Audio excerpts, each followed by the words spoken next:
Alrighty, greetings there, all of my Chun-Li warriors. Welcome back to another Sage's Dojo session.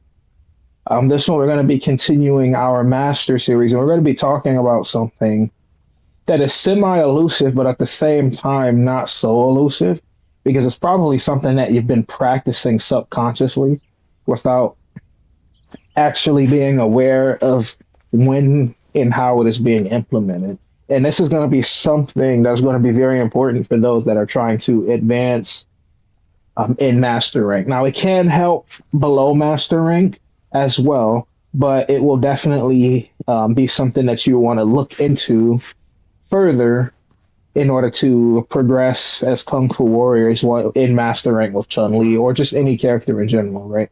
So today, what we're going to be talking about is a concept known as a mental stack.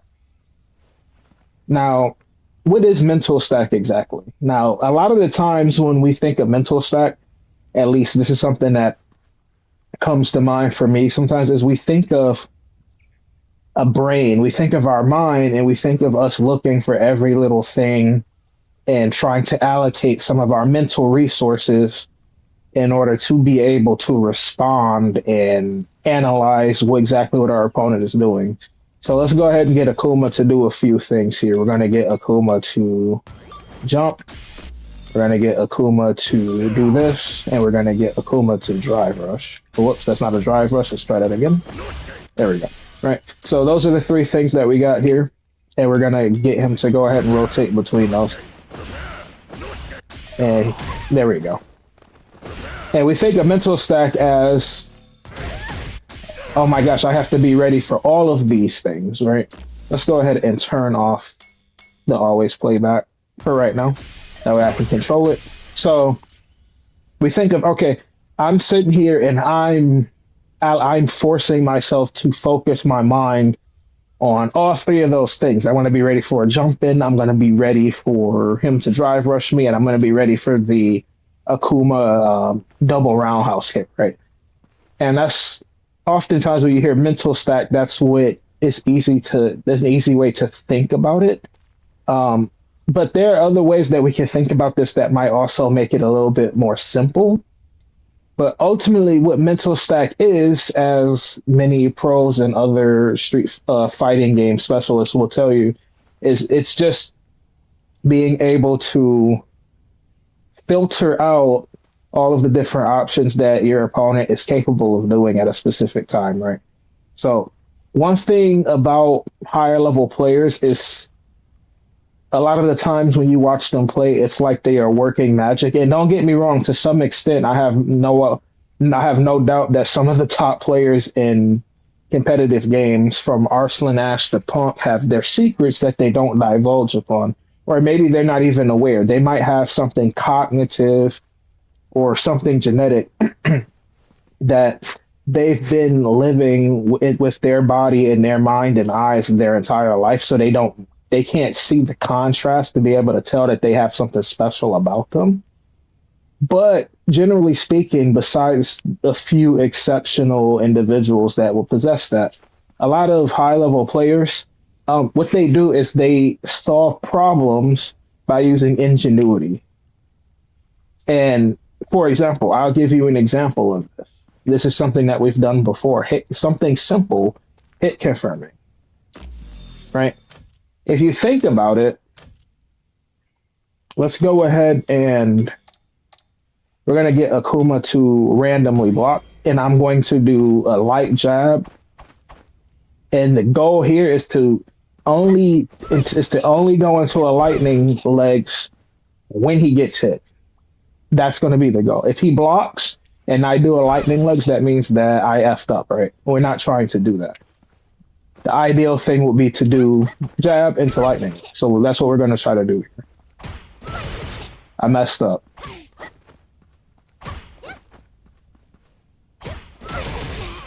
I messed up.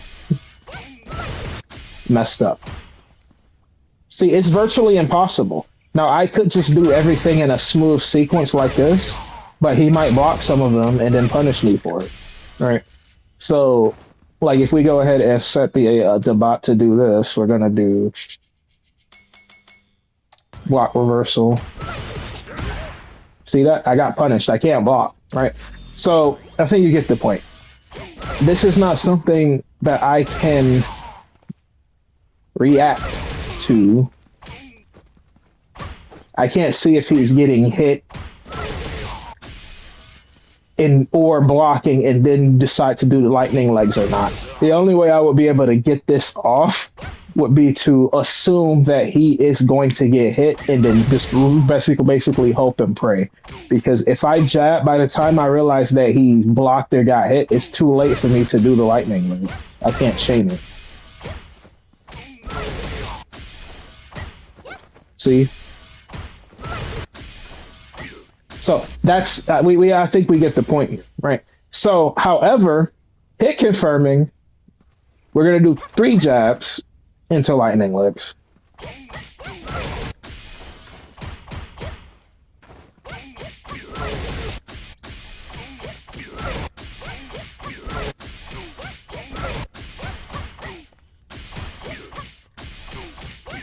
See, we're not messing this one up, right?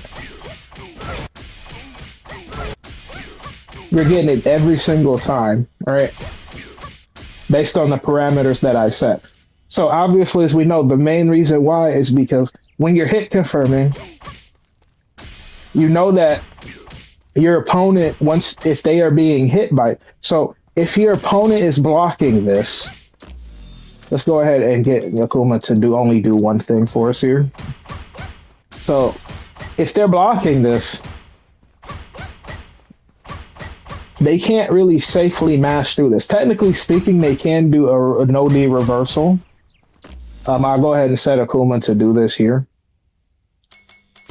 We're going to go ahead and special moves. We're going to do Ghost Shoryuken OD.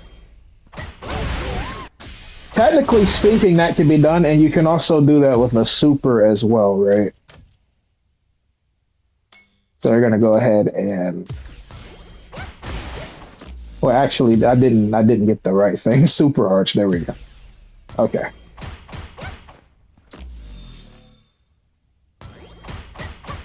That's the air one, isn't it? Let me see here. Ah, he doesn't have any meter. That's what it is.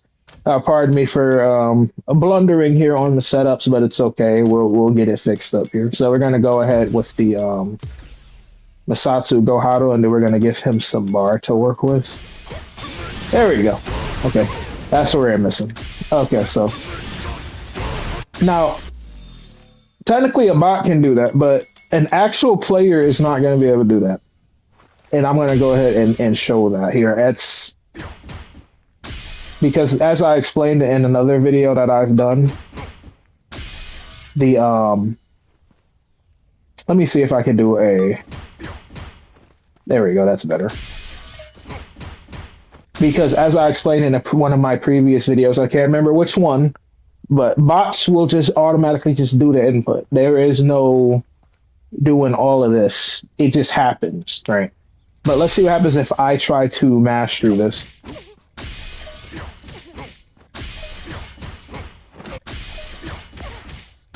See that? I can't do it. Let's try a super. That is insanely difficult. You still can do it, but it is so difficult that it's not even worth the risk, right? Okay, well, it looks like we're starting to get it a little bit more here, but you have to time it perfectly with their in between their jabs, right? It's not easy to do. Even some of the best players are not even gonna really try to mash through this because of just how how risky it is, right? So, you technically can do it, but it is so hard that it's probably not worth eating a combo and getting looped for it, right? So, I think with the point, I don't want to digress too much, but like I said, that's technically something that even high-level players can't really do that consistently, right? That's going to be very hard to do. You try to mash super through somebody, mashing jab. You rarely see somebody try to do something like that, right? So players, we do because these jabs are so difficult to deal with. You can pretty much assume that if they try anything at all, it's going to be to parry or drive impact. If they drive impact, obviously you can respond, and if they parry, they can kind of get a reversal, but the reward is not that crazy off the jump. So more often than not, they're just gonna block this and then try to pick an option select to deal with what you're doing based upon what your opponent's decision making is in that situation, right? So given that you can just do this, right? You know that your opponent's most likely not going to do anything until you're out of the specific jab range there. And obviously, if you're getting hit, they just can't do literally. They can't do anything except put their controller down and just let you do what you're doing. Right? They can't. You can't mash through that. It's impossible. So, with that being said, we know that in this situation, our opponent can't really do much against us. So, this makes it so that we can go for this option safely.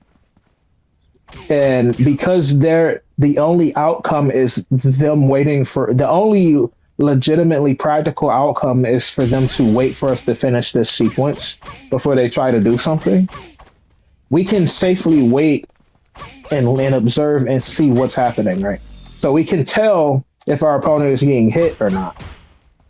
By the time of the third jab, you should be able to say, okay, they are being hit. Let me do the lightning kicks, right?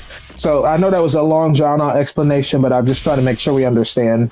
So these high-level players, they come up with ingenious ways to deal with things without even necessarily being consciously, without even being consciously aware of exactly what's happening, right? So, like I said, even somebody with a Sharingan, you're going to have a Sharingan combination. Maybe there's one individual out there that has it, but pretty much even people with the highest reaction speeds are not going to be able to consistently do this safely based off of just one single freaking jab, right? That's unbelievably hard to do, right? So, so they're not aware that you're being hit in this situation. That's where things like hit confirming comes in. So that brings us back to the main point. Our main point and topic here, now that we have the explanation over, is mental stat. These players, they come up with ingenious ways to solve problems. So the mental stack, as we established earlier, is based upon what, like I said, higher level players will tell you is pretty much being aware of what options are available to your opponent at any given time, right? It's what you have to worry about at any given time. Now, with Akuma, let's think about this. What are some of the things that we really have to worry about, right? Akuma, now, obviously, newer players or players that are not that experienced are going to be scared of everything. It's going to be like a Yu-Gi-Oh player that will use all of their resources to keep from taking even 1,000 points of life point damage, versus an experienced player, they will eat the 1,000 damage instead of sacrificing a resource, because if it does not kill them, then they can use the resource next turn to try to mount a comeback, right? Newer players to Yu-Gi-Oh they will spend all of their resources to keep their opponent from touching their life points because they're scared of everything, right? And that might be something that you experience too. You're afraid of everything that your opponent is capable of doing. Akuma could do this. Akuma could do this. Akuma could do this. Akuma could do this. Akuma could do this. Akuma could do this. Akuma could do this. How do you do that? I always forget how to do his shadow demon thing. I always forget how to do it. Forgive me. Yeah, I can't remember how to do it. Let me see if we can take a look at the command list here. So reverse. So we're gonna do settings, wake up, reversal. What are your special moves, Coomer? There we go. Let's do a Senku. Okay. he could do this and then try to cheese me with scrub crap, right? Like you don't know what Akuma's gonna do. He can do this, he can do this, he can do this, do that. Like when you don't know all of these things, it can weigh on your conscience, and it creates the idea of what a mental stack is. Is you have all these things to worry about, right? So, but as you become more experienced and you learn more and you start to understand the game more, you start to be able to filter out what to worry about. So, what do we worry about, Armageddon? Well, I'll go ahead and tell you. And just a bit of trivia. I know my tag here is Omega on Street Fighter, but Sage Armageddon is actually my PSN tag. So, if you ever hear me say that, that's why. But back to the main point. So, I'm going to show you what you need to worry about. And it's very simple. As you have heard me state before, now I'm going to switch to Ryu here because I don't I don't know how to use any other character in this game very well. Actually, I could probably use Juri. Juri is my second most trained character. But I still don't really even know Juri's Oki or anything like that, right? So something that you would have to worry about is anything that leads to this situation right here, which is, as we can go ahead and take a guess, what is the situation here that is very bad? All right. If you said the corner, you are 100% correct. Obviously, right? That's very bad. You don't want to be here, and we're going to explain that even more detail a little bit later. But you don't want to be here. And you definitely don't want to be in this situation right here. Right. You see this? This is the throw loop. You can't you can't press any buttons through this. You can do a reversal or a super or something like that, but or jump or backdash. But you can, for the life of God, cannot actually jab or do anything through that, right? That is a throw loop, a true throw loop, right? So, and Juri can just do that with easy mode. It's not even hard, right? So, you don't want to be in that situation. How do you get to that situation? Well, if you saw one of my videos about neutral, you and your opponent are, let's go ahead and we're going to get Juri to do a little jig here. Let's go ahead and delete these, and then we're going to have you do this. Right, okay. So, and we're going to set this to repeat. And like, we're playing neutral, right? Nobody has the advantage or anything. And then I catch Juri laughing. Oops, I messed that up. And we're messing up easy stuff today. That's what we do sometimes. Let's go ahead and try it again. All right, there we go. So there we go. As you can see, Juri's in the corner and Juri's knocked down. So what can we do from that? There are a lot of things we can do from that, right? If we go ahead and do it again, we can safe jump.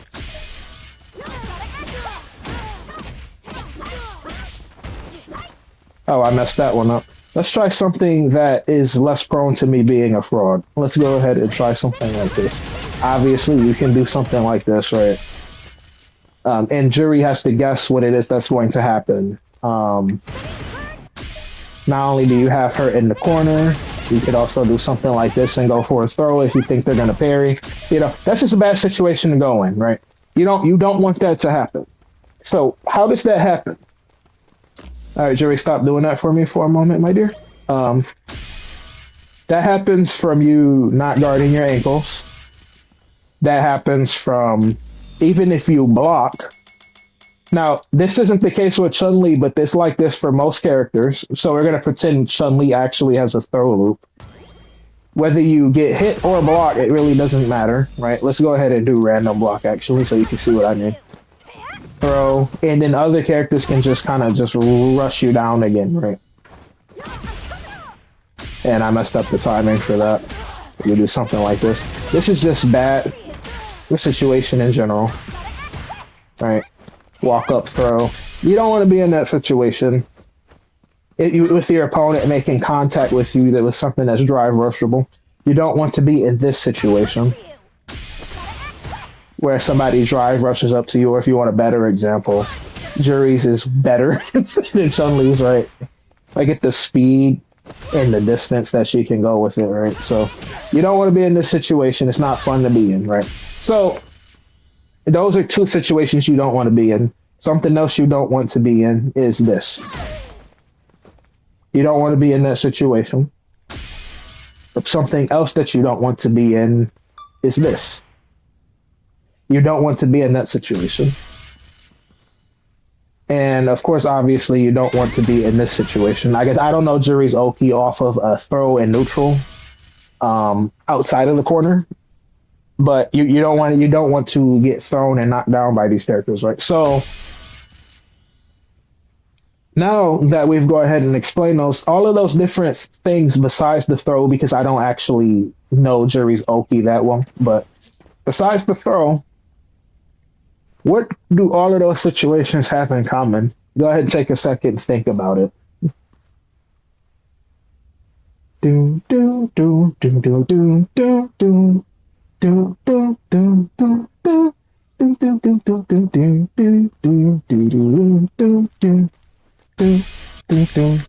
do. Okay.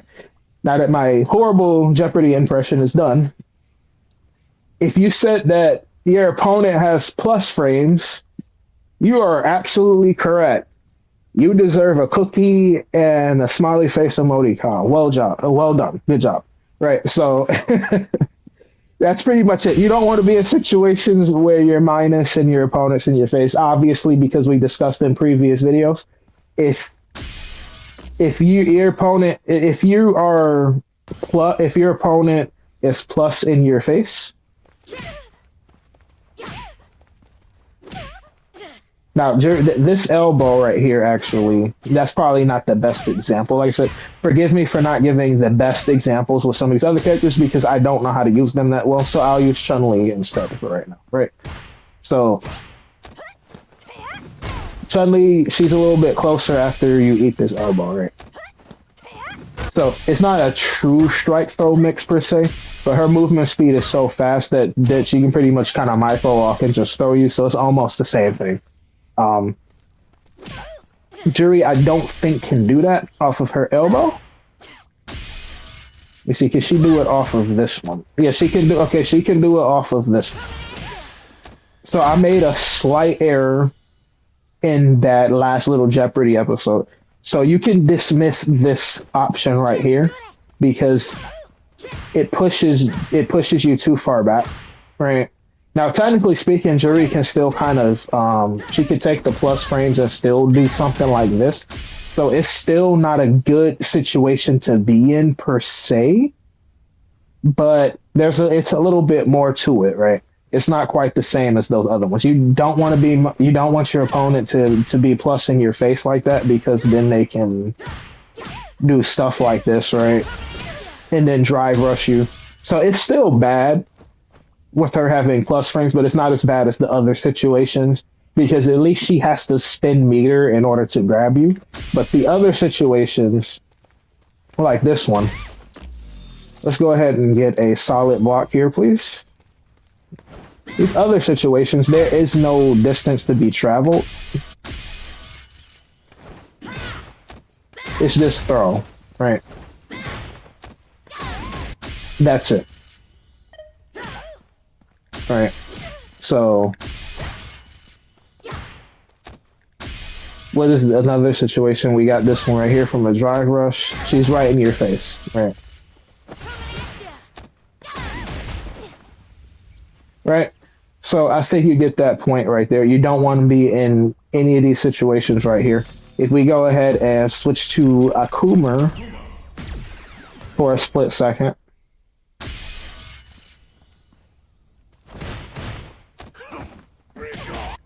Let's check and see how it does in neutral. Yep. Akuma is just so you know he's +3 in your face. So those are situations you don't want to be in. Let me take a look at this move here. Did they nerf that? They might have nerfed this, and I didn't notice it. Or maybe I think this one is actually Yeah, he's +4 on that one. Okay. So at least he pushes you back far, so he can't. It's harder for him to do it, but I think he can still land close enough to you. Yeah, he can still land close enough to you. But I think you get the point. If your opponent is plus right in your face, that's a strike throw mix up, and that can snowball to you losing the game. Because as we showed before with previous videos, and as you have probably experienced in Master Rank, or maybe even in Diamond and Platinum to some extent, people can be relentlessly exploitative in this game. So if they get a knockdown, they are going to continue to bum rush you until you guess right, right? I call it the tornado. As you have heard me say plenty of times. They put you in a tornado and then they grab you and they grab you. And then when you finally decide to try to tap the throw, they shimmy you and then they destroy you, right? That's pretty much how that goes, right? So Chun-Li's not the best example because she doesn't have a throw loop, but let's pretend that she does for a moment. We're going to go ahead and put this first to block. We're going to go ahead and we're going to get Akuma to do something on Wake Up. And what that's going to be is we're going to get him to we're going to get him to either do a jab, and then we're going to get him to do a throw. And we're going to start with the jab for right now, because the goal here is not practicing, it's to show what we're talking about. So we're going to start with a jab. If Chun-Li can't throw loop, but if you anticipate your opponent's going to wake up, then you can do this. Right. Pretend this is a character throwing him again, right? And not mistime that. That's why he was able to mash through it. Pretend this is a throw, and he's down again. Then you get thrown again. And stop hitting me out of that. I'm mistiming it. It's the input lag that I play with. You got grabbed again.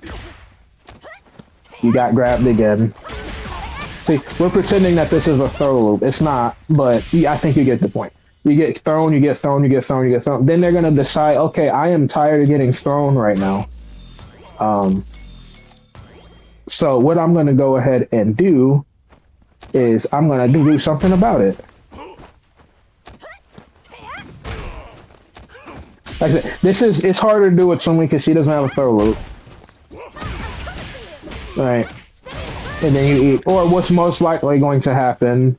So we're going to go ahead and Akuma's like, oh man, I'm getting tired of getting grabbed. Then he gets shimmied. Right. Walk forward, walk back.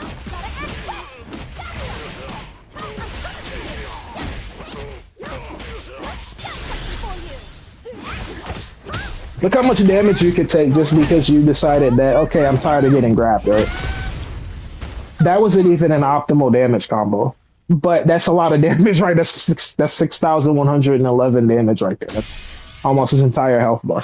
So that's what will happen to you if somebody's throw looping you to death. So as we getting back on track, that's why those situations are bad. Those situations are bad because they lead, like I said, I really wish I knew how to use another character as Oki right now, that way I can show you exactly. But just take my word for it. These situations lead to you getting grabbed over and over again. This is not an actual throw loop, but we're gonna pretend that it is.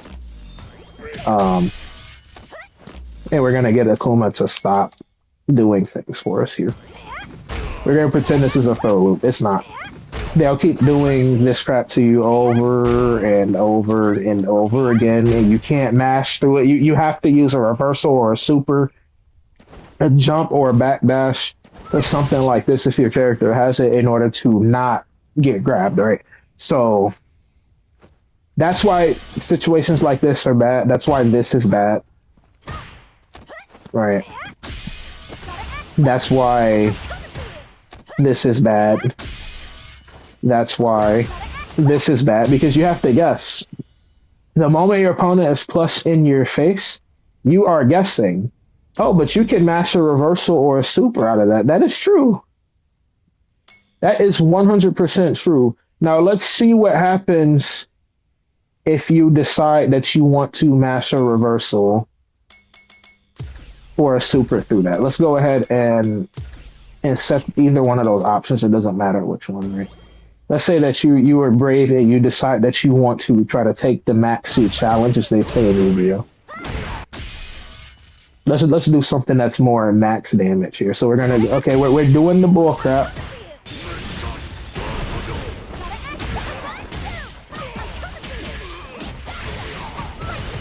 And I was out for some odd reason I was out of meter, but regardless, I think you get the point, right?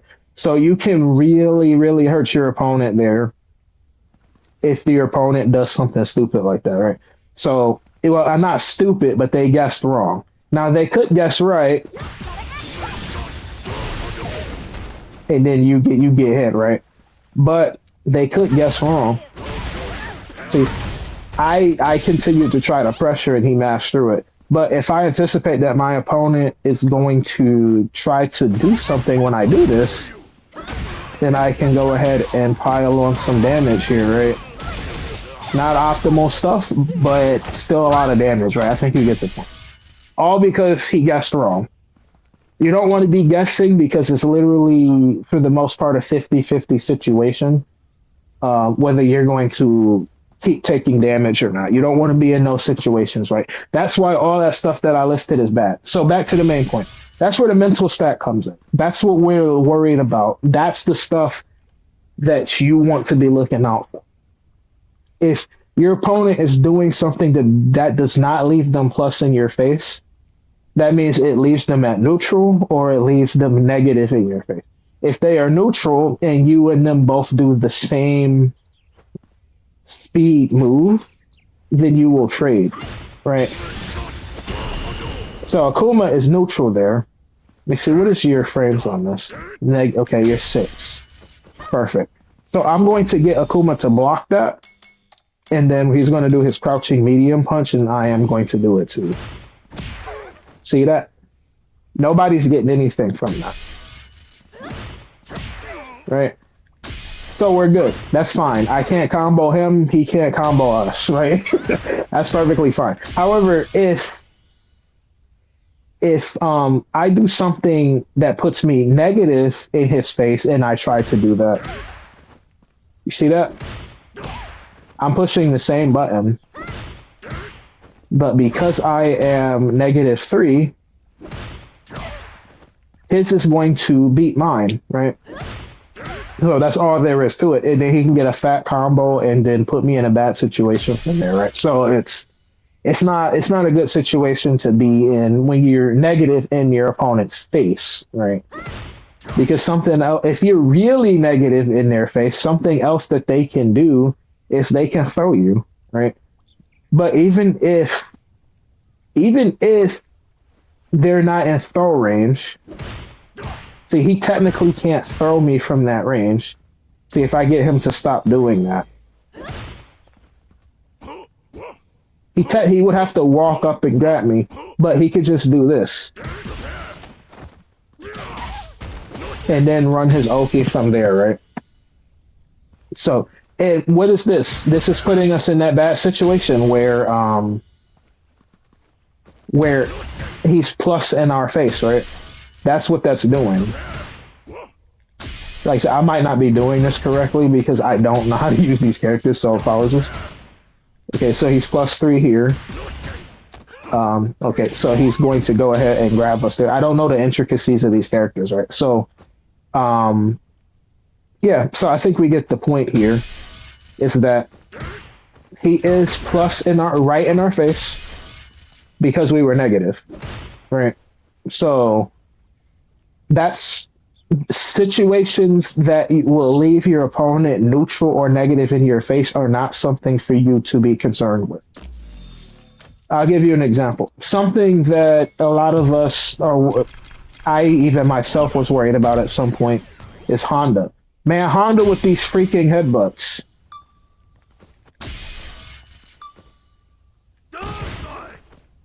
Honda's -3.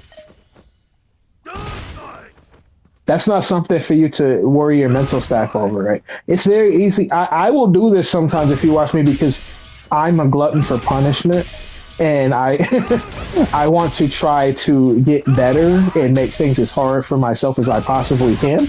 So you might see me try to actually hit Honda out of this spot, but actually you don't need to worry about him throwing out random headbutts. If he does that, you're in there because he's negative.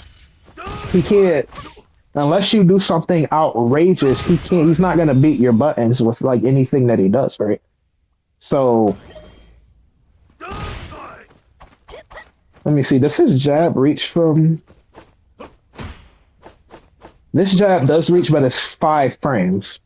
So we're gonna get Honda to do a headbutt into a jab.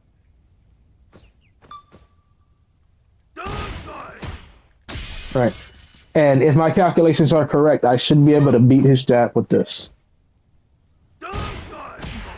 Yep. See that? He's being counter hit. That means he's pressing something and it's not working. Now, if I do something stupid like this move, then he can hit me out of that, right? So you see what I'm saying? So he's negative because his move is his jab is specifically 5 frames. Even if Honda does the headbutt and does a crouching jab, we should still beat it. Right. Now, if we decide to do something that's 7 frames instead, we will trade. Right. Oh, with that being said, I think we were able to go ahead and get the point there with the crouching. I mean, with the standing heavy punch. It's that we were able to beat it because he's too negative. Our move just comes out faster. Right. Same thing with the crouching light punch as well. So both of his light punches, we beat that, which means his headbutt is not something that we have to be worried about. It's not something that we have to look at, right? It's very easy to, oh man, Honda might do a headbutt, but when it comes to the mental stack or something like that, you can just let him do it. Unless he's about to burn you out, that's a different situation.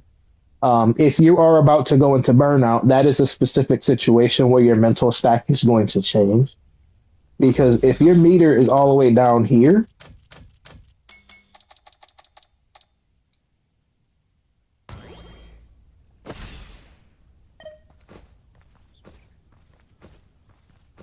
okay, Honda, you're not doing what we need you to do, my friend. You're gonna go ahead and do a headbutt. There we go. So if your meter is all the way down here and Honda decides that he wants to headbutt you, you're burnt out, right? That means he gets to bulldoze you and then checkmate you once you're in the corner. So your mental stack's gonna be different if you're about to go into burnout, then you're gonna have to worry about headbutts. But if you got meter, you don't need to worry about headbutts. You can challenge it if you would like to. If you're greedy and you want to try to get everything that you can get without being obvious, then you can challenge it and go for some Oki, right?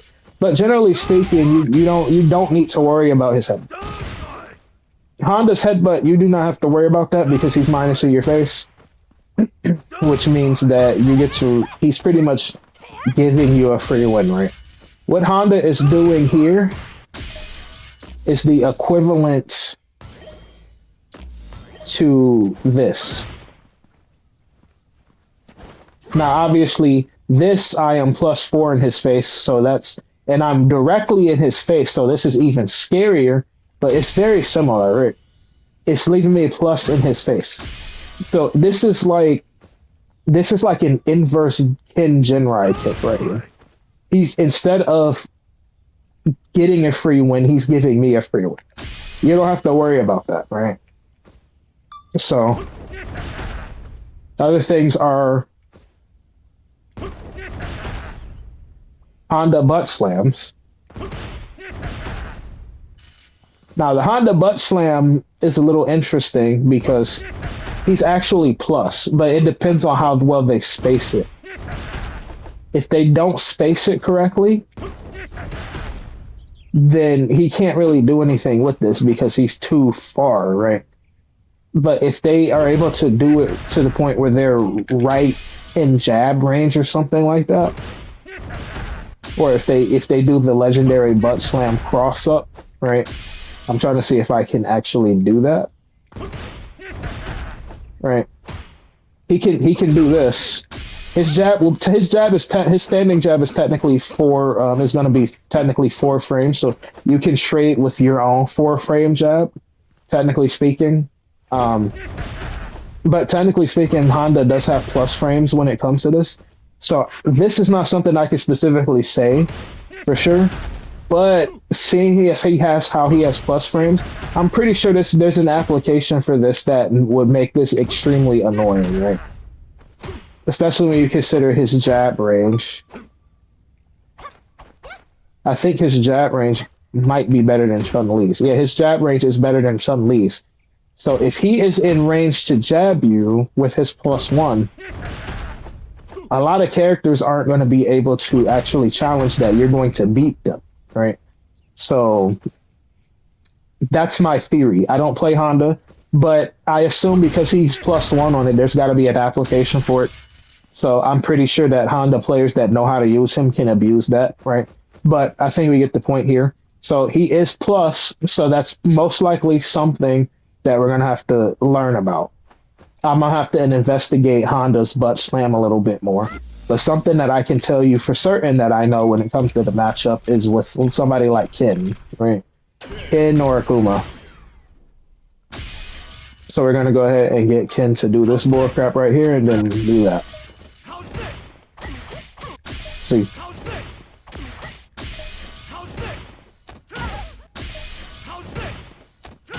Technically speaking,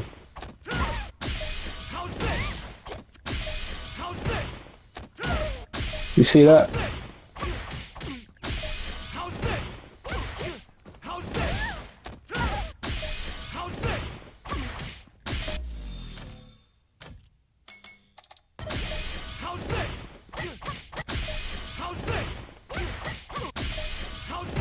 Okay, so I know Ken with this bullcrap right here, this Jinrai bullcrap, right? Now he is plussing your face, right? So that means that, technically speaking, you can mash through this if he tries to throw you. But if he decides that he wants to press buttons instead, then you're gonna have a bad time, right?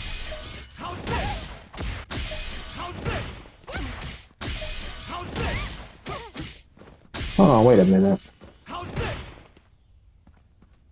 He's +1. What the heck?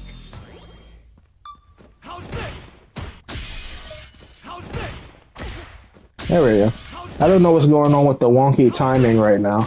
But as you can see here, if he decides that he wants to jab and we're trying to mash through it, or we're trying to tech a throw, he can pretty much just do that and blow us up from there, right?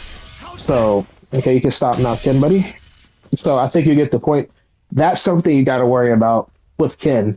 And that's another thing where the mental stack will change. It also depends on the matchup as well. Who are you fighting and what are they capable of doing that will put you in a situation where they can get you into a strike throw mix-up. Something that they can do is, even if they're not close enough to throw you, something that they can do is this, right? And then throw you from there. You can't really interrupt that sequence with your normal buttons, right? So that's something that you have to be careful about. If they get plus frames on you, because Drive Rush exists, even if they're not in throw range, they can get into throw range and use that to put you in a tornado. So you do want to be very, very careful about letting your opponent get plus frames. So if we're looking at the matchup with Ken, what do we need to worry about with him? With Ken, we need to worry about this. We have to worry about this.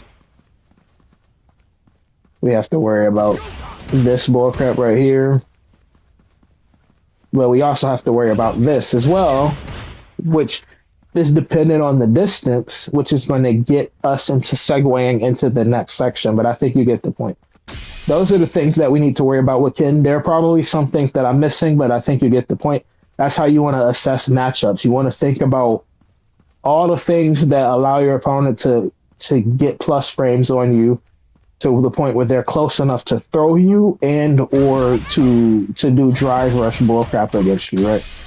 You don't want them to be able to do that, right? In your face. So that's going to lead us back to the next point of the mental stack. This whole idea of the mental stack is can be adjusted depending on where you are. If you're right in Ken's face, everything is a threat. Ken can hit you with literally anything from this range.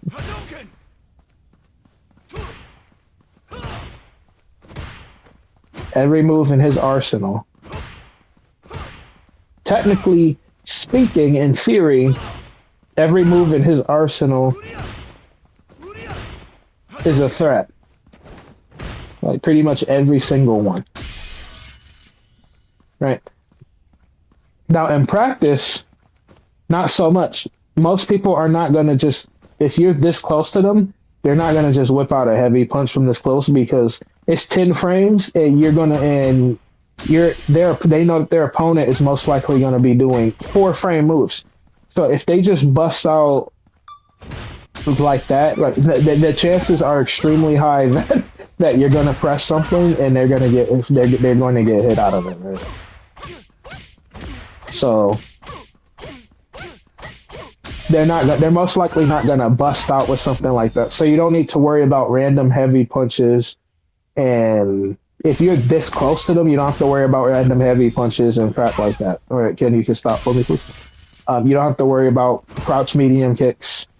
People are generally going to space their moves depending on how far they are.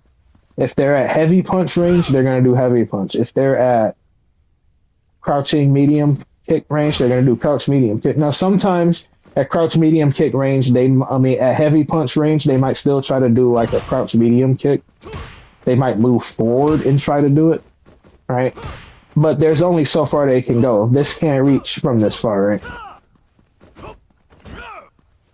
But heavy punch goes a little bit further. Heavy punch can reach you at a specific angle, at a specific range, right? So now they could just adjust their positioning a little bit to the point where this will hit. So, but generally speaking, if they're right next to you like this, you don't have to worry about crazy stuff like that. Same thing with Chun-Li. If Ken is right next to me, he's not gonna have to worry about this. Like, right, if he's just right here in front of me, the things that you're gonna be looking for, the things that I'm gonna be looking for as Chun-Li in this situation, if Ken is right in my face, or the inverse is this: if I'm right in Ken's face and I'm pressuring him, he's probably gonna be looking for this. All right, Ken, please no rebuttal here. He's going to be looking for jabs. He's going to be looking for the grabs. He's going to be looking for this. He's going to be looking for this. Right. You might be looking for this too. But the most of it's going to involve jumping forward or back. You don't have to worry about this. This, right? I think you get the point. Inverse is also true. If we got Ken here, this, stuff like this range, like technically speaking, everything is available to them. Their entire kit can hit you, but 9 times out of 10, they're gonna use moves that befit the range, right? So that's a little bit more of an advanced look at the whole idea of mental stack, right? So it's being able to assess the situation intelligently. So now the mental, as we discussed here, technically speaking, Ken can hit me with everything from here, but he can't hit me with everything from here. Most of his arsenal can't hit me from here. If he wants to hit me, he's gonna have to throw a Hadouken. He's gonna have to drive rush. He's gonna have to jump or do dragon. Right. Whoops.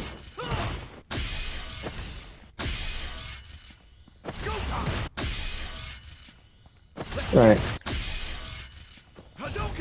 If Ken wants to do something from this range, those are his options. So as a Chun-Li player, if we have Ken right there, our mental stack for all the things that we're going to be worried about, I'm going to go ahead and give you some time to think about that. What are the things that we're going to be worried about here? Take this second. We're not going to do Jeopardy this time. We're just going to go ahead and give you 5 seconds, right? All right. If you said jumping, drive rushing, dragon dash, you are correct. Why isn't Hadouken in that? The reason why is because the Hadouken is, we're at a range where we can check him out of this, as you can see here. We recover fast quickly enough in order to do something, right? Even with the pushback. So he can't just do that from this range. Now, if we go further back and he extends his drive rush a little bit more, it's going to be a lot harder to check him. Right. It's going to be a lot harder to check him from this range because he's so plus, because we're blocking the Hadouken, right? But the closer you get, the less likely the less likely he's going to be able to do the drive rush, right? As you can see, we're too close, we recover too quickly. So if he does it, he's dead. Right? You can't do that from that close.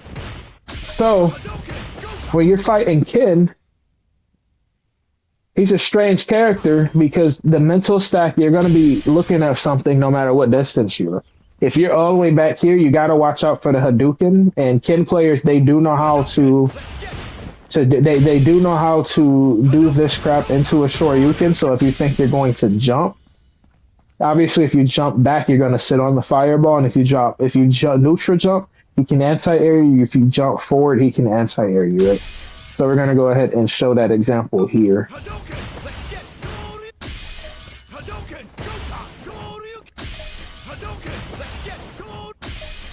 Let's go ahead and get him a little bit further back.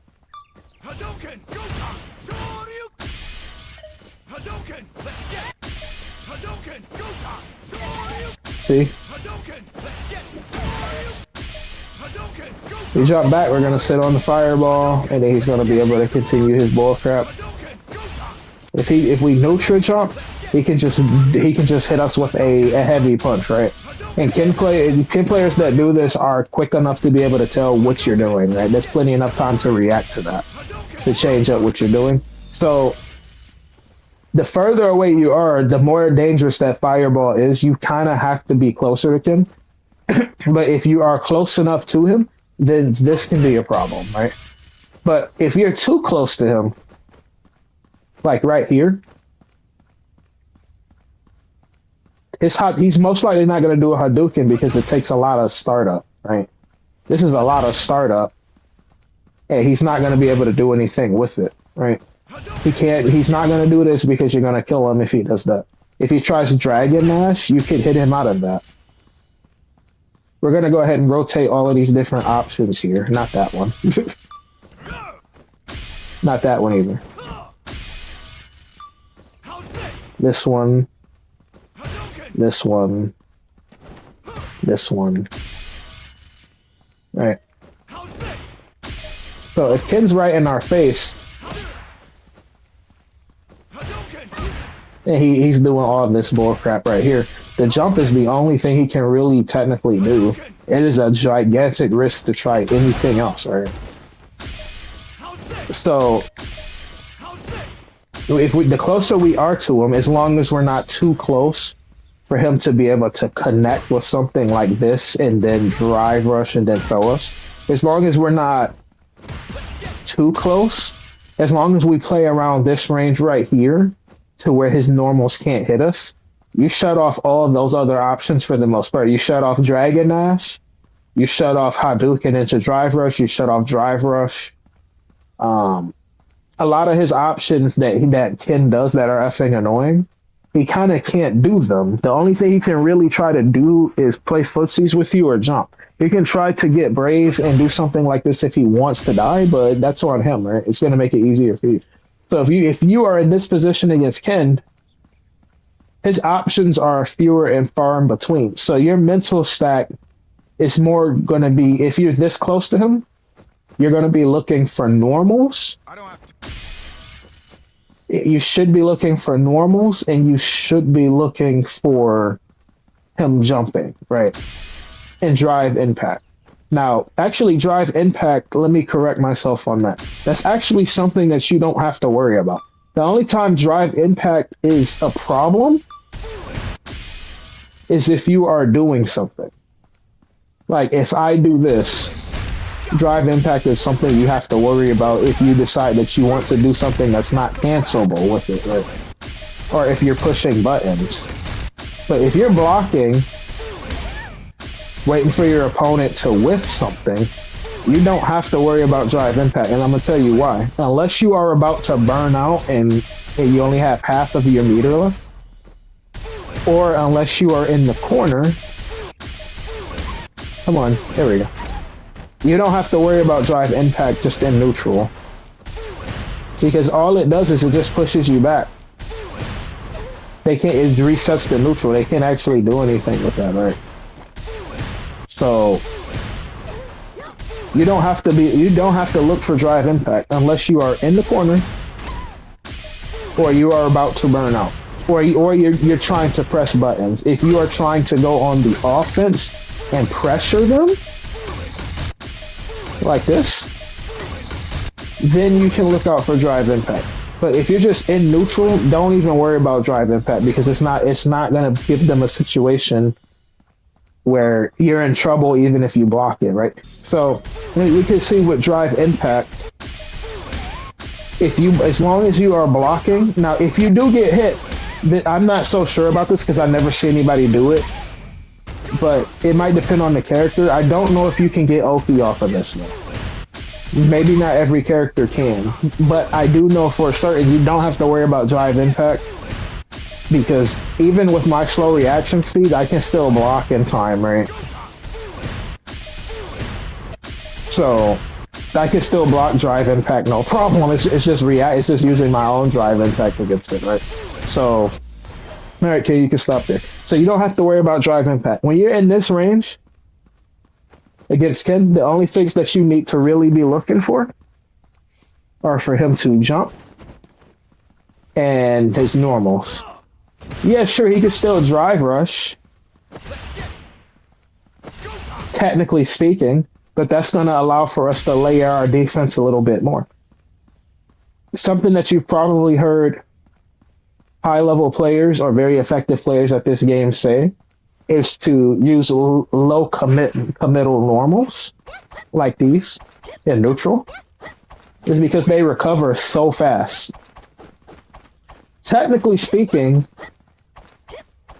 these moves recover outside of the range of human reaction. If I'm not mistaken, the human eye the brain is only able to process what is being seen up to about 22 frames or something of that nature. 21 or 22 frames. Feel free to correct me on that if you know the exact number, but that's technically what the human brain is supposed to be able to process. So this is 13 frames total, and this is 17. Those are both underneath, though they're technically unreactable. If I'm not mistaken, Kazuya's Hell Sweep is a 17 frame startup, and it's considered to be it's called the Hell Sweep because you have to guess. So your opponent is not going to react to all this stuff right here, right? Unless your opponent has a Sharingan or a Rinnegan or something like that, if you get punished for these, they 100% just got lucky. They just so happen to be doing a wish punish right when you did it and you got hammered, right? Sometimes that happens. You don't want to be afraid to use your buttons in neutral. But using low committal buttons like this, what this does is it's like putting your guard up, taking a stance in combat. In real life, like if you're a fighter, you know what I'm talking about. If you have your guard up, even if you are not consciously paying attention to something your opponent is going to do, you could be focusing your mental stack on him jumping or something like that, and not worrying about drive rush. But if they do decide that they want to drive rush, what are you waiting for? They will actually run into this. Right.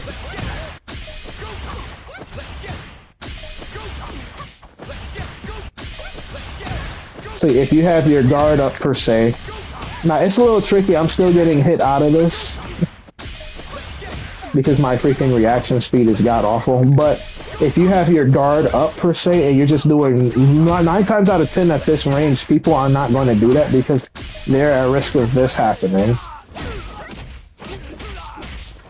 Right.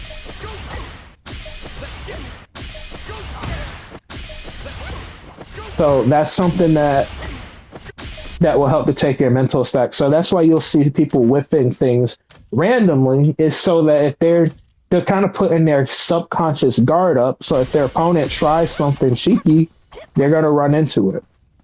So when you're doing this and you're doing normals, somebody that knows what they're doing is almost certainly not going to just randomly try to drive rush you because they're at risk of getting blown up, right? So that's going to alleviate your mental stack to having to worry about their normals and them trying to jump. If you're at this range against Ken specifically, right? So that's how the mental stack is going to pan out there. And I'm going to go ahead and give another example before we segue into the next segment here. Now, another more extreme example is if we're fighting against JP, if we can find him. Jerome Powell, where are you, my friend? There you are. Okay. JP is an example of a character where you do not want to be this far. Right. For obvious reasons. If you're all the way over here, you can't do nothing. He can do everything, right? But if you're here, the closer you get, the better the mental stack is for you, and the more crap he has to worry about, right? I don't know JP, so I don't know everything that he's capable of.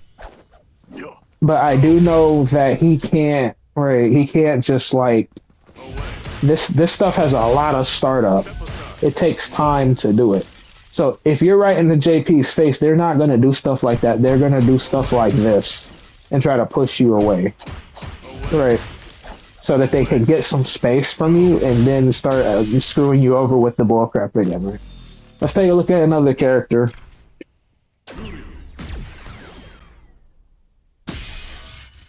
Juri, the mental stack is going to be interesting here. From here, the only thing that you really have to worry about from Juri is her drive rushing at you and her trying to dive kick you. But even then, if it's too far, she can't reach you, right? So those are the only things that you quote-unquote have to worry about. I say quotes because the dive kick is not safe on block, right? So if a Juri decides that they want to dive kick you, you can just simply take, like we discussed earlier, if your opponent is not plus in your face, it's technically not something that you have to worry about unless you just really want to punish them, right? If you're really trying to get some style points, then your mental stack might be a little busy. But if you're playing practically, you don't have to worry about Juri's dive kick because she cannot get anything from you. She's practically giving you the game, right? Even if the frames don't line up, because the frames are different depending on the angle she lands, right? Even if the frames don't line up, you're still so plus in her face that you can just take your turn, right? And then drive rush them or whatever like that, even if they block this, because this is not a punish. If they block it, I can do this and then put them in a throw tornado. Not with Chun-Li. Chun-Li can't throw loop. Haha, joke's on you. But any other character in the game, almost every other character except for Honda, I believe, can throw loop you. So that's a bad situation for Juri to put herself in. So if you see Juri players dive kicking, just let them do it. Don't worry about them doing it. The only time you need to worry about them dive kicking is if you're looking for jumps. That's when it's annoying. Because you obviously, if Juri is close enough to jump at you, she could just do this and alter the trajectory of her crap, right? And I'll give you an example of what I mean.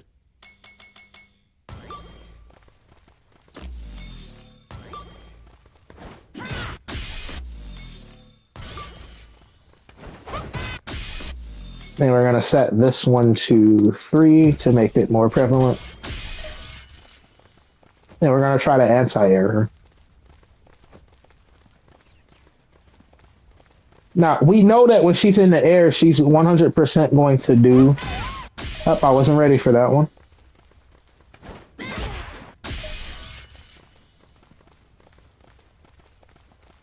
Let's set it to 1 so she can do it more quickly. There you go. See?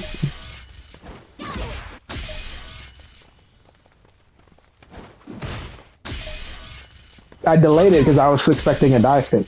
So when you're closer, the dive kick is going to be a little bit more of a problem because if she jumps, she can change the trajectory of her jump, which means she can throw your anti-airs off, right?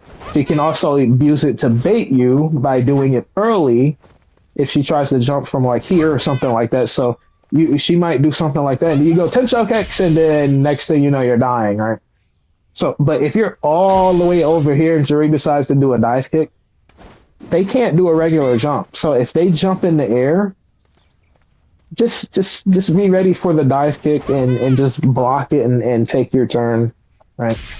If they're closer, now if you're really close to Juri, it's going to be a little bit harder for her to get the dive kick off because at a she has to be at a certain point. If she leaves the ground, she is at risk of getting screwed over. But like I said, all of this is exacerbated a little bit more when you're closer to them because you're looking for more stuff, right? But the dive kick on its own, you technically don't have to worry about. It's kind of a risk for Juri to take in her decision making. She can alter her trajectory. But if you're looking to anti-air, you do want to be careful that you don't get clipped by a delayed dive kick, right? So, but yeah, that's pretty much going to be the range. Juri, her range, and things are going to become more problematic the closer you get to her. Obviously, but Chun-Li also wants to be this close, so it kind of equalizes itself in theory. So since you want to be this close to them, the only things that you're probably going to really be worrying about Juri doing at this range is normals and jumping. That's why if you ever see pros speak and they tell you that you want to stay in this range, they don't really explain exactly why. But that's the reason why, because a lot of options that people try to cheese with, they can't do, right? It's going to be a lot harder for them to do it as long as you are asleep, right? So, but even just cognitively speaking, people that know what they're doing aren't going to just drive rush at this range, right? People that know what they're doing are going to be using normals because you're kind of forcing them into that situation. And that's what we were discussing much earlier with the mental stack and how it can be changed depending on the situation. So your distance from your opponent 100% plays a very vital role in the mental stack and being able to control and manipulate it. Let's see if I can give another example.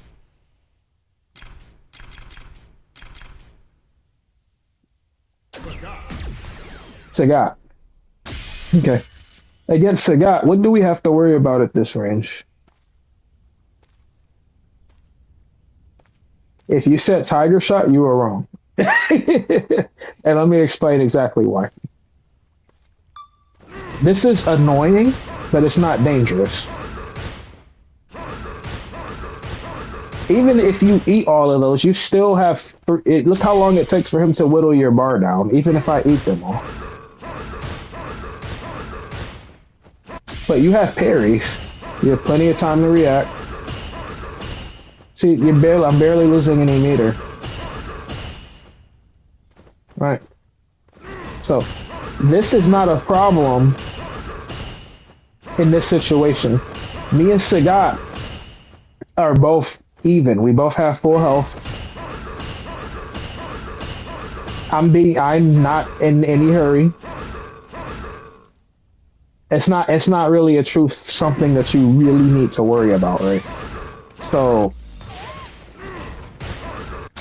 now let's change the odds a little bit. Let me see. Let's say that this is my HP bar. And let's say that the timer says 20 seconds. Now we got a problem. This is absolutely something that you need to be concerned about because you have to make up this deficit, and every time you get clipped, it's only going to make it worse, right? So the pressure is on you, and you're getting to the point where you do not want to get hit by this, right? Well, let's tighten it up a little bit more. Now we got a serious problem. Even no matter how much time you have on the clock, you get hit by 2 of these, you're dead. Right. You see how the mental stack, quote unquote, changes? But if you have full health and you get clipped by a few of those, it's not really that big of a deal as long as you're not being stupid and face tanking like 5 of them like this. As long as you're not doing something like that, if you get clipped by one every now and then, it's okay. This is not something to worry about. Now, as you start getting closer, you're gonna have to start worrying about this trash right here. Right. So, and depending on how far he does it, he can get plus frames, which means that he gets to put you in a tornado. And if you're crouching, he automatically gets plus frames no matter how far you are, which means he gets to put you in a tornado regardless, right? Okay, he's still walking back. Let's try that again.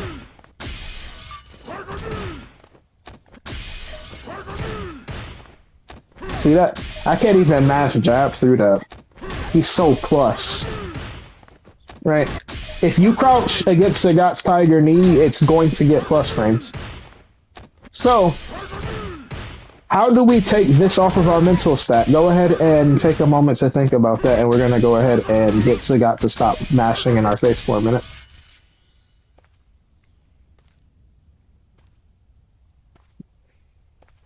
If you said stand block, you are correct. See, now, with Sagat, he can obviously change the strength of it in order to go further or not as far. Like I said, if you're standing and he does it from the perfect distance, he can still get plus frames. But it does take a little bit of effort and precision for a Sagat player to do that. And something that you can do to prevent that from happening is this. If you constantly change your positioning, it's going to be very hard for them to space the Tiger Knee correctly. And what ends up happening is you can either punish him, or even if he's not deep negative in your face, to where you can punish him, you can still just take your turn back. Right? See how you got counter hit? See, I'm doing a big mistake because I'm used to crouch blocking. And that's another thing. If you were crouching from the beginning, even if you stand block, it will still give him the plus frames. So you need to make sure that you're just standing up, right? But you see, he can't really mash through that, right? So, stand block. That's how you alleviate the mental stack against him. Don't worry about fireballs and stand block. Like I said, this is not an exhaustive matchup video. I'll definitely have those going over specific character matchups, but this is just to help give an example of what I mean by mental stack, right? So if you stand and you do this from this distance, Sagat can't really abuse Tiger Knees against you. What he's going to do is he's going to probably try to back up to take space. He's going to try to assess what you're doing and then decide if he wants to throw a fireball or start using his far-reaching normals like V's or something like that in order to like engage you, right? But if Tiger Knee is not really much of an option for him if you do this correctly. All right. See.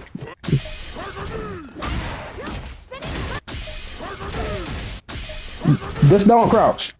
Sagat can technically do this and then do some bullcrap off of that. Let's see how plus he is. on hit. Let's go ahead and first. Yeah, he's +7 on hit. All right. Here he's only +3 with that. He could technically do something like this. But if Sagat is over here, you have no reason to crouch. Right. If he drive rushes you, the goal is to check it. Remember what we said earlier about having our guard up. This also makes it a little bit harder for him to tiger knee us if we time it correctly, right? Now, you absolutely can still get nailed by this stuff. It does take some practice to get used to being able to mental stack your way through things, and you have to get the timing and reaction down a little bit. But if you're too close, this is almost not an option for him. And obviously, if you're too close to him, he's probably not going to drive rush you. Right? You're waiting for tiger knees. You have no reason to crouch against Sagat in this situation. Right? I think you get the point. So now that we have gone over, excuse me, now that we have gone over quite a few different examples of this whole idea of mental stack and how you can change it and stuff like that, hopefully that gives more of an understanding of what people mean when they talk about mental stack. And another way of thinking about it that may help you to make your decisions better is I call it option elimination. Your opponent has fewer options in certain situations. Now, it requires you to have the matchup knowledge in order to be able to assess what those situations are, right? Depending on what character it is, what the situation, you have to be aware of the matchup and the situation that you're in. But obviously, like I said, if you're within a specific range like this, certain things are just practically not an option. That's why it's usually a good idea to be, as much as we're scared of being in this range because we don't want to randomly get hit by something. If you're crouch blocking in this range, like right here in a defensive stance, there's only so much that Ryu can really do here. He's gonna try to jump, or he's gonna try to walk up and press a button. So if you're doing this right here, it's gonna be really hard to do something, right? He's not going to probably want to throw a Hadouken because if you parry it right in his face, or if you block it too close, then this is going to happen. Right? You can't punish him specifically, but you can take your turn. Now his fireball's a little bit trickier because it pushes you back. This is going to be different depending on who you fight. For Ken, he can get punished 100% if he does a fireball on your face, right? But you can take your turn if you are close enough to Ryu, right? So, depending on how close you are, he's going to have to use normals here or jump, pretty much. I said if you are playing footsies, you do not have to worry about drive impact unless you press something into your opponent. Right. That's the only time you have to look out for drive impact. If you're just sitting here moving back and forth, you don't have to worry about that. You're looking for jumps and you're looking for buttons. Those are the practical options you're worried about. Right. You're looking for jumps and you're looking for buttons. You're not looking for raw drive rushes. You're not looking for random Hadoukens and stuff like that, right? So with Chun, that's why this is usually considered to be a better range. I know, but again, why do you like to stay back here? Like I said, I challenge my opponents to do their worst. I let them do the worst that they can, and I see if I can stop it. So sometimes I will literally let them get the advantage so that I could not only just try to overpower it, but that way I can learn and find out ways to deal with that situation. That's going to be something in another video I'm going to talk about, where I'm going to call layering defense. But just to give you a little bit of a teaser, layering defense is when you have, multiple layers and strategies that you have that right after the other, if the first layer fails, the second layer you can fall back on, and if that fails, the third layer you can fall back on. And if either one of those things helps you, it improves your defense in the situation significantly. But that's going to be for another video, right? So, yeah, your distance is very important. Your spacing is very important. Um, and the more aware that you become of this, the less that you have to worry about happening, right? And the more efficient you become at that, you start to simplify situations that seem complicated before. Because you start to realize your opponent only has so many options, and this will allow for you to dictate and control matches better, right? Now, one other thing that can be done when it comes to this whole idea of mental stat and option elimination or something like that is sometimes if you're looking for multiple things, let's say that we set our friend Ryu here. We're going to go ahead and get rid of all these options for right now. And let's say that we're going to set you to do a little shimmy, jump. Actually, let's do this jump. And then we're going to do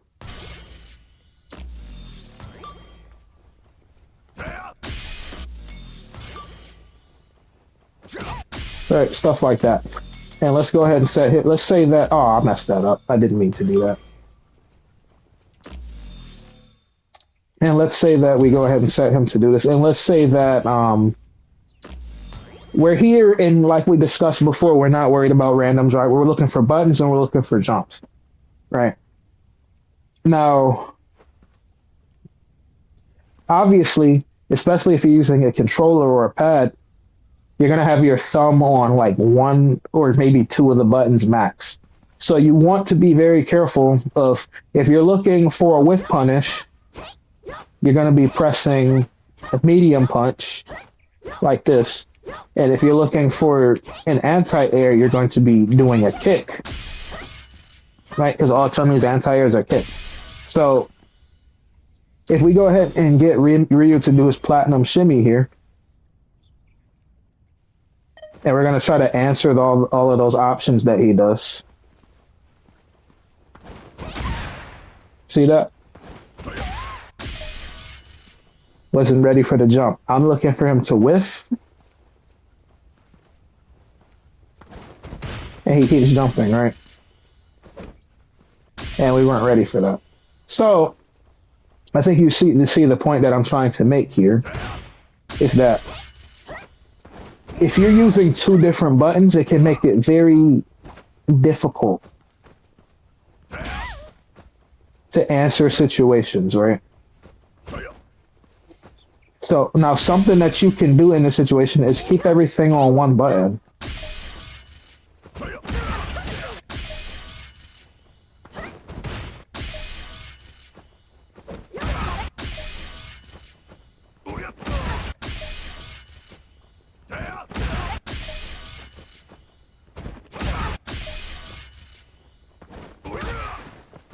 You see that?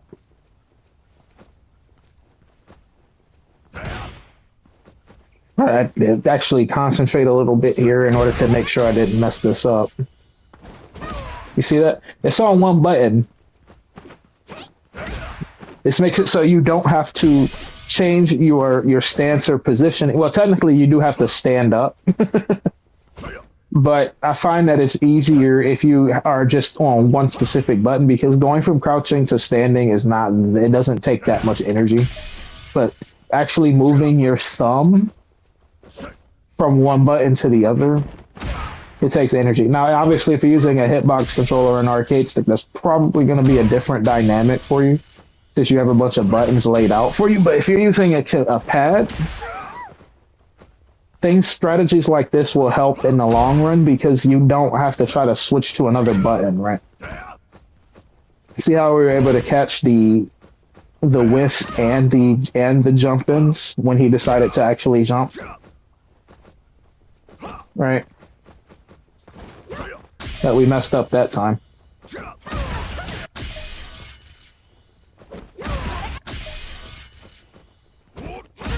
It's a little challenging doing this while still trying to think about the lessons here. So my focus is not quite there, but I think you get the point. We got enough examples of anti-airing and catching with buttons. Right. So I think you get the point. So keeping everything homogeneous with how you approach the situation can help with the whole mental stack issue, right? Same thing with checking certain issues. If you expect your opponent is going to try to drive rush you, instead, let's go ahead and delete these. And we're going to go ahead and set the bot to drive rush like this. And then we're going to set the bot to whiff something like this.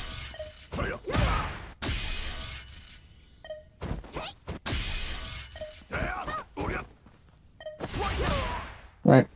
This can check both of those options. See that? So that's why training is very important. Learning these are very important because things that are problematic for you, whether it's Marissa's Superman punch, Ken Dragon Dash, etc., you can come up with strategies in order to check all of these options. I mean, if you're really brave, you could technically check both of these options with something crazy like this. You have to be a brave soul to do this, though. Right? You technically can do that. Unfortunately, it doesn't. If this reached out a little bit further, it would make Chun-Li a lot stronger and neutral. But if you're a brave soul, you can technically stop jump-ins with that. You can check a lot of standing buttons with this. Nothing crouching, unfortunately, because their hurt box is going to be all the way to the ground. But if your opponent does something that's standing, like a heavy punch, or a jumping, or a drive rushing, you can technically throw this out to stop them too, even though it's risky. I said you have to have balls of steel to do something like this. I don't think I've ever seen any Chun-Li player, but the whole thing is the principle behind it. If your opponent also decides that they want to jump, this also covers that as well. Right.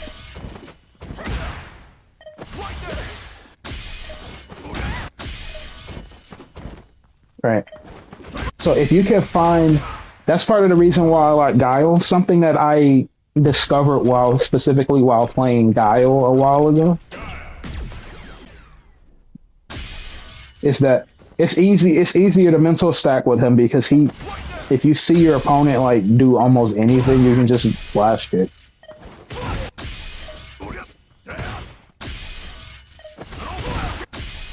Right. It doesn't matter what it is. If they twitch, even if they drive impact, you can still do flash kick because if you do the heavy version and you're close enough, you're just gonna jump over them.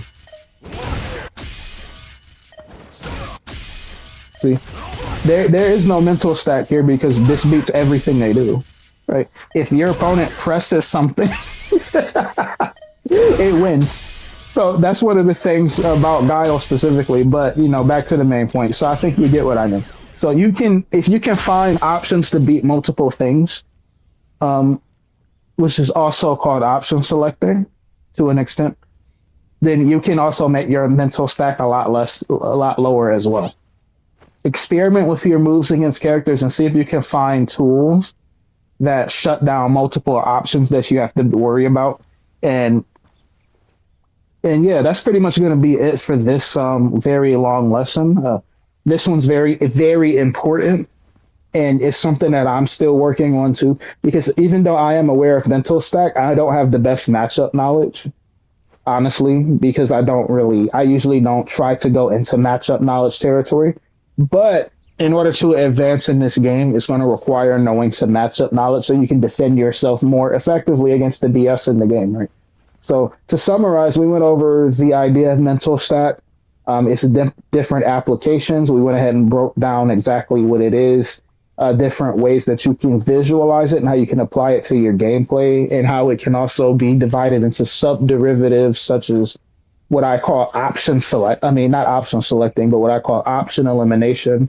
And we also took a brief look at how you can use one option to check multiple things. I implore you to explore your options with Chun-Li as you learn how to deal with some of the most annoying things that your opponents like to mash. in master rank and out of master rank, and find a way to apply that in order to make your awareness sharper without you being afraid of a bunch of different things. Because if you're not afraid of things, you'll notice that you just play more on point. Have you ever fought a player that's significantly lower ranked than you are, and everything that they do, you just punish it perfectly?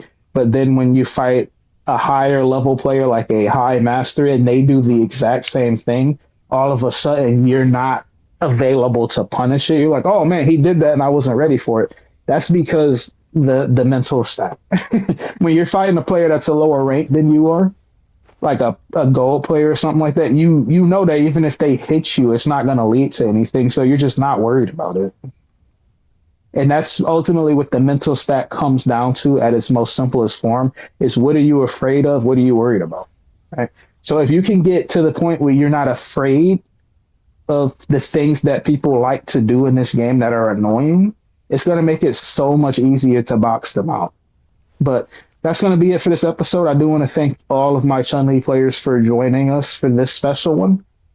Feel free to, if you have any experiences, you can leave those in the comment section or meet me in the Chun-Li subreddit, and we can have a further discussion on this specific topic. Thank you all again for joining. This is going to be Sage Armageddon signing out, and I hope you all have a great day. Take care.